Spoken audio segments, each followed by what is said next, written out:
kita masuk ke jenis pengukuran, gitu ya. Kita masuk ke jenis pengukuran, gitu, di mana jenis pengukuran tadi itu ada pengukuran langsung dan pengukuran tidak langsung.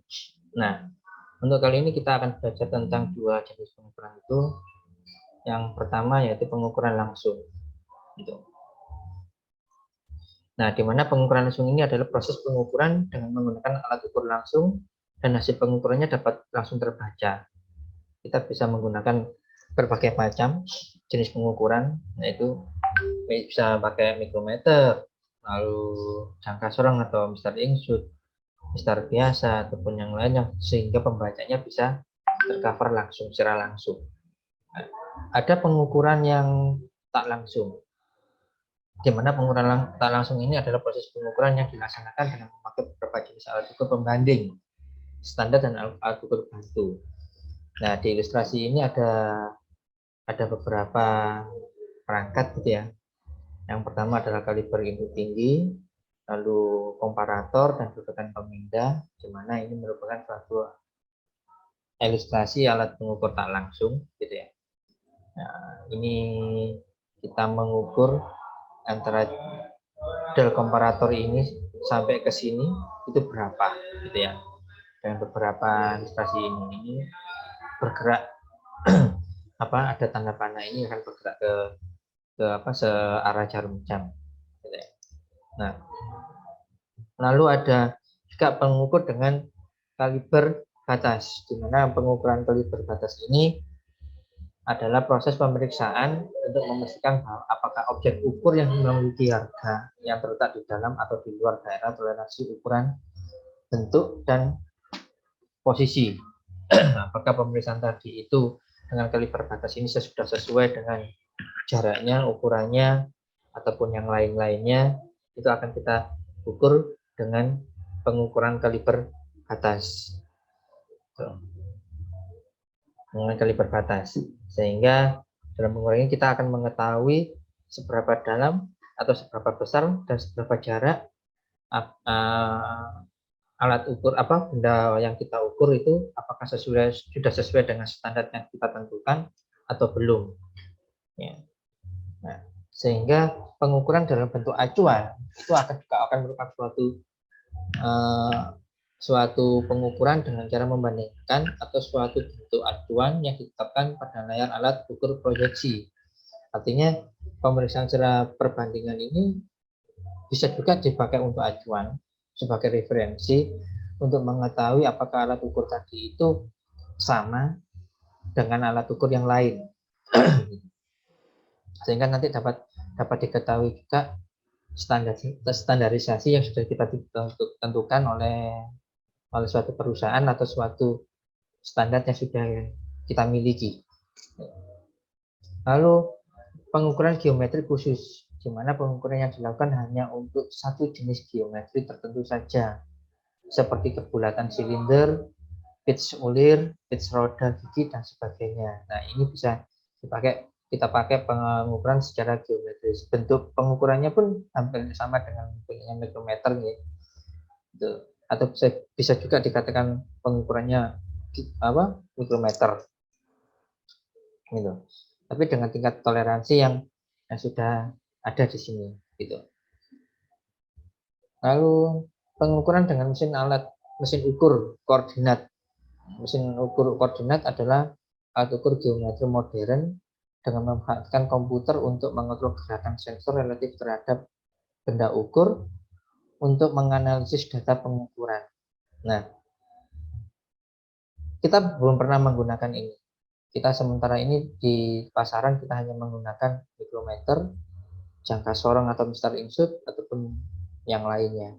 Sehingga mesin ukur koordinat ini juga belum kita ketahui ya, artinya belum kita ketahui, kita belum bisa memanfaatkan secara modern dengan memanfaatkan komputer. Tapi dalam hal pengambilan sampel ataupun suatu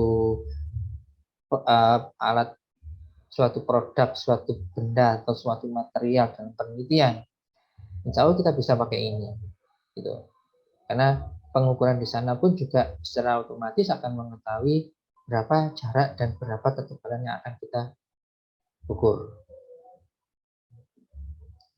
Nah, alat ukur dan pemakaiannya itu juga ada alat ukur linear langsung, ada alat ukur linear tak langsung, alat ukur sudut, alat ukur kedataran, pelurusan dan kerataan, meteorologi ulir, meteorologi roda gigi, alat ukur kebulatan dan kesalahan bentuk, alat ukur kekasaran permukaan. Nah, ini berbagai macam alat ukur dan pemakaiannya, gitu.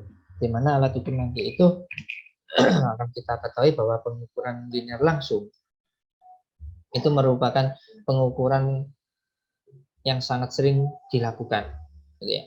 Dengan alat ukur linear langsung, maka hasil pengukuran dapat dibaca pada bagian petunjuk skala ukuran dari alat tersebut.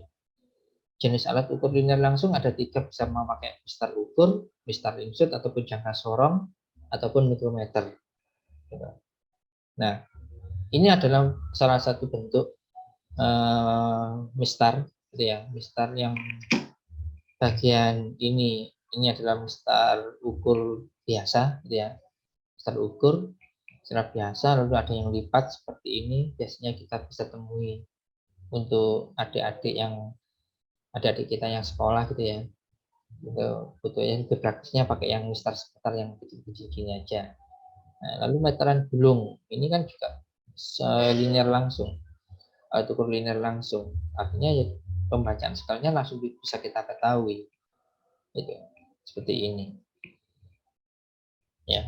Lalu ada mistar insut, nah juga kita kenal sebagai jangka sorong atau sketmat, ya sketmat. Nah, kemarin di minggu yang lalu sudah kita bahas tentang pembacaan ini, ada sebagian besar yang sudah memahami, ada yang sebagian besar yang belum bisa memahami. Tapi dengan suatu metode yang berbeda-beda nih, dengan background yang berbeda-beda. Artinya pembacaan skala mistar jangka sorong ini adalah salah satu bentuk dasar kewajiban kita untuk bisa membacanya.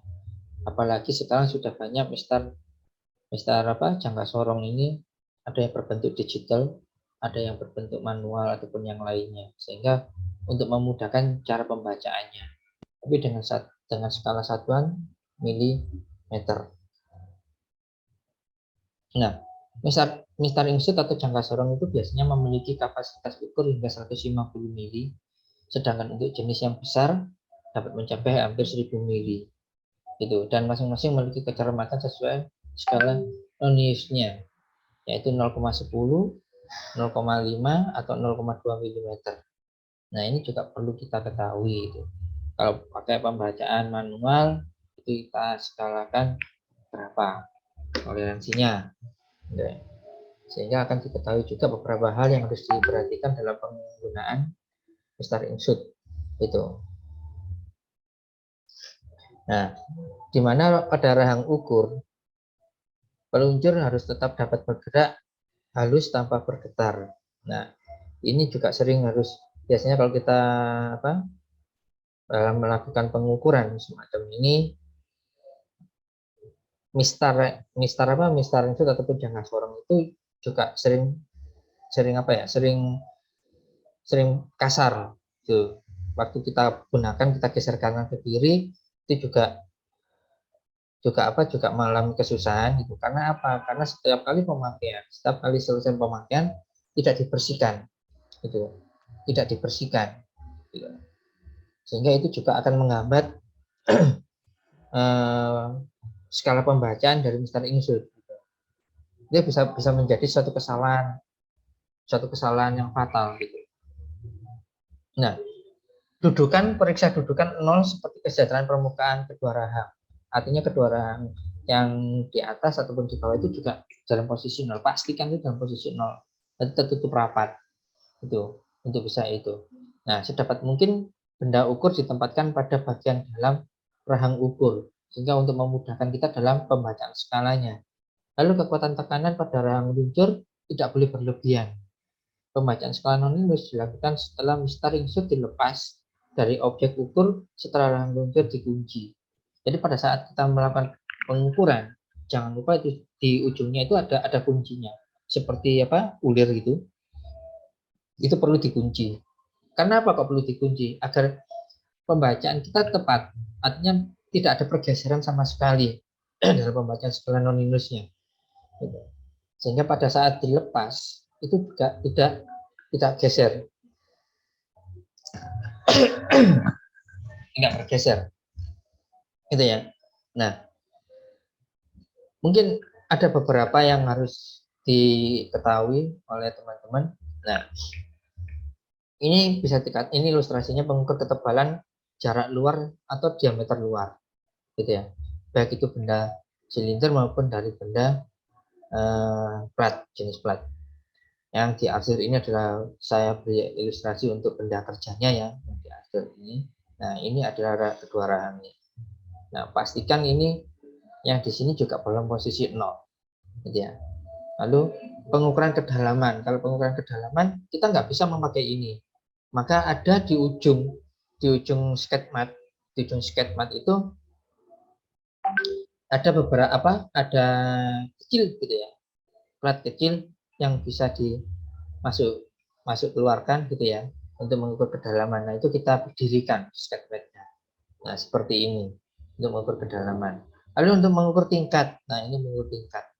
Berapa tingkat ini? Jadi ada rahang satu dimasukkan di dalam, lalu di luarnya dibagikan yang di luarnya.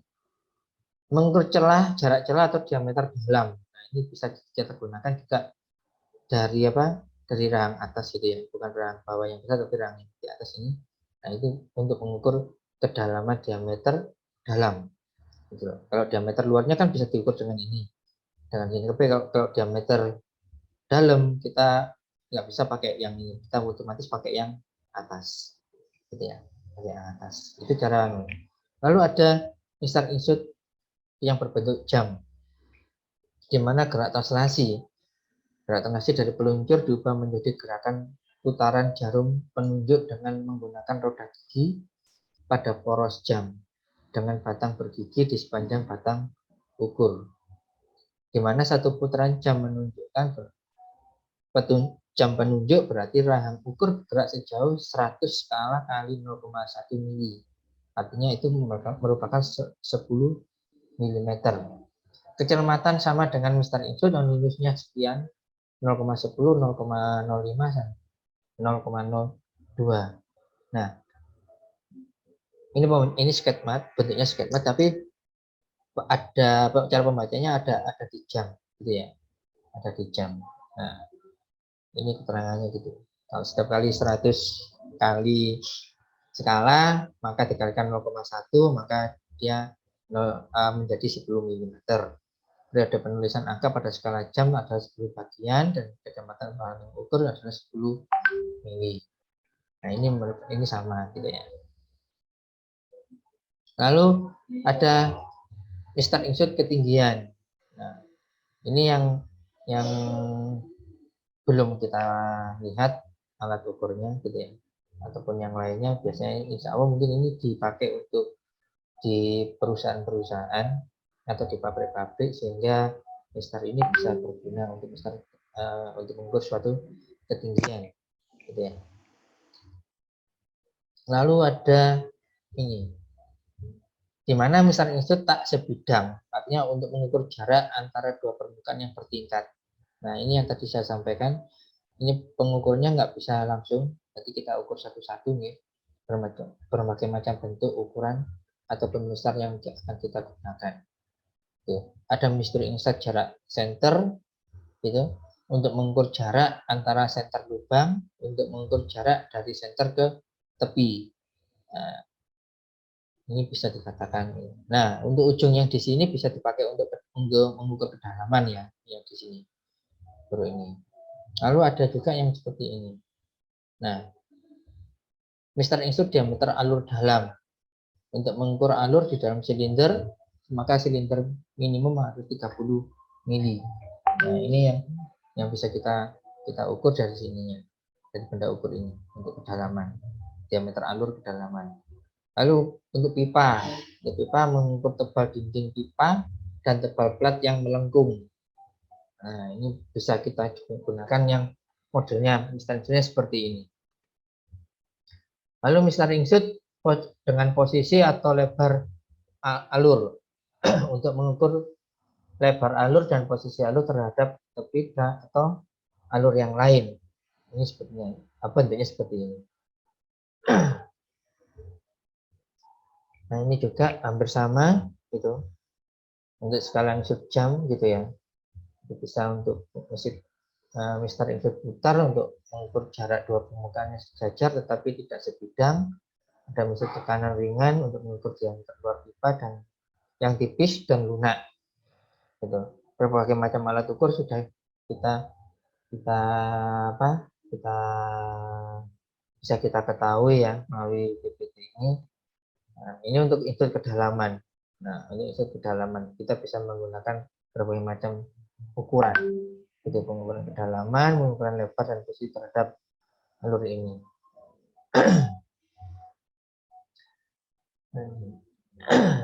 Ada Mister insert penggores.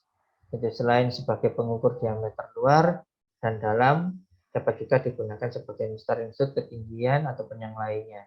Itu ada di bawah. Kalau di pabrik biasanya ada pengukur ketinggian itu seperti ini. Ini saya pernah lihat gitu ya. Di dunia industri bisa kita lihat di sini kalau dalam hal pengukuran. Ya. Ini.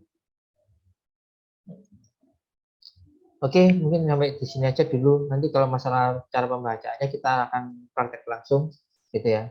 Mungkin minggu depan kita bisa pinjam mistarnya Mas Arif, jangka sorongnya Mas Arif, lalu kita akan praktek untuk cara pembacaannya.